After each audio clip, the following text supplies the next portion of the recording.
welcome back to this 12th edition of BioVision Forum in the middle of this afternoon where you have 1,200 attendees, more than 150 speakers and experts. Everybody's here to speak with the attendees. And next to me, we have a brilliant woman. It's Sandra Buttigieg. She's from Malta, and she's the head of the Department of Health Service Management of the University of Malta. Welcome to Lyon. Thank you. So how is to be, you are moderating, the plenary session of the artificial intelligence. They say the title is A Generous Revolution Serving Health. Is it? Yeah, indeed. We are living an exciting time where things that we have now is, the things that we have at our availability with regard to artificial intelligence, we used to see them in science fiction films like Star Trek. Yes. We couldn't imagine that it would be real. Yes, and indeed, if we have to go back in history, we have Leonardo da Vinci, who used to sketch robots back in 1495. But artificial intelligence, the term, was coined by McCarthy in 1955. And basically, it gives us the opportunity of using intelligent machines with minimal human intervention. But what are the aims of having artificial intelligence? The aims with regard to health and medicine is that we want the information about patients, information about evidence, evidence-based practices, evidence-based medicine at our availability. So it's information and data that can be used, and that is the virtual side of artificial intelligence, that can be used in real time, that can help us make healthcare delivered more safely. It's more dynamic. We do not accept the fact that there's a time lag in communication between healthcare professionals.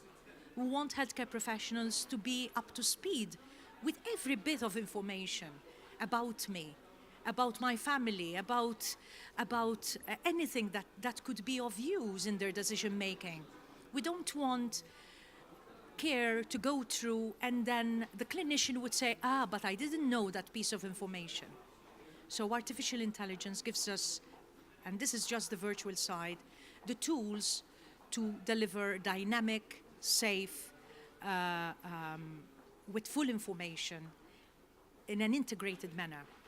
Apart from that, also the importance of empathy, empathic medicine. That means using artificial intelligence to the benefit of the patient. The patient is empowered.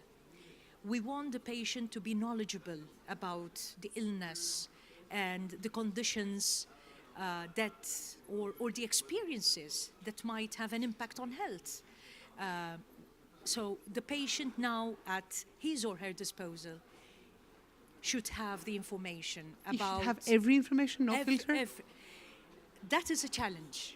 That is a challenge, and it is a big challenge with regard to confidentiality, to data transfer, to the ethical considerations. However, the patient movement nowadays would say nothing on me without me, or nothing about me without me.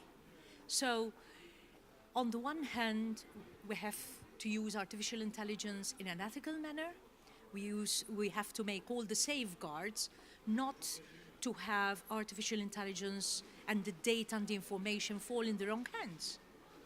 But yes, let's use artificial intelligence, the data and the information at the disposal of those who are really doing the work that needs to be done. We have zero tolerance to error in medicine, and therefore let us use the technology that can give us that. And as I said, this is just the virtual side.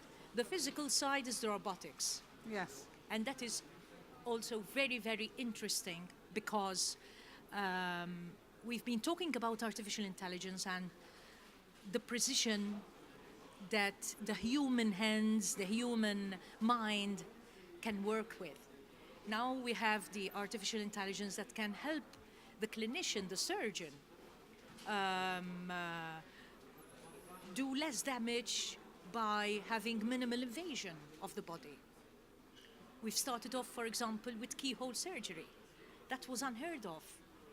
We used to have operations with big scars. Now even more with certain machines and technology, we are getting less and less invasive and more precise to the benefit of the patient. What is the limit? What is the maximum of use of this artificial intelligence? Yes, the limit, I believe that there's still much more to be explored.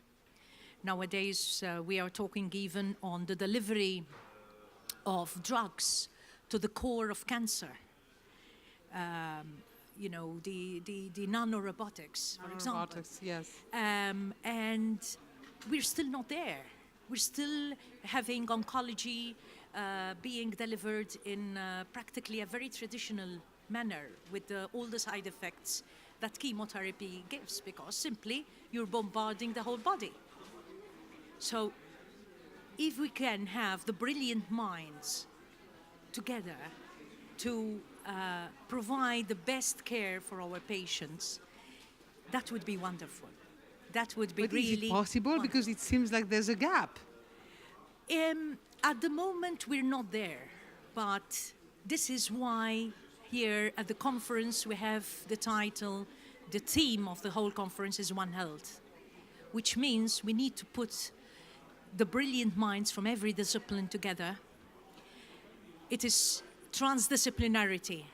And if we really want to make the best use of artificial intelligence, we need to get the brilliant minds from every discipline working together, the scientific community working with the non-scientific community, in order to explore the gaps in the knowledge and in the best way to actually deliver this. Can we have a result quite quickly?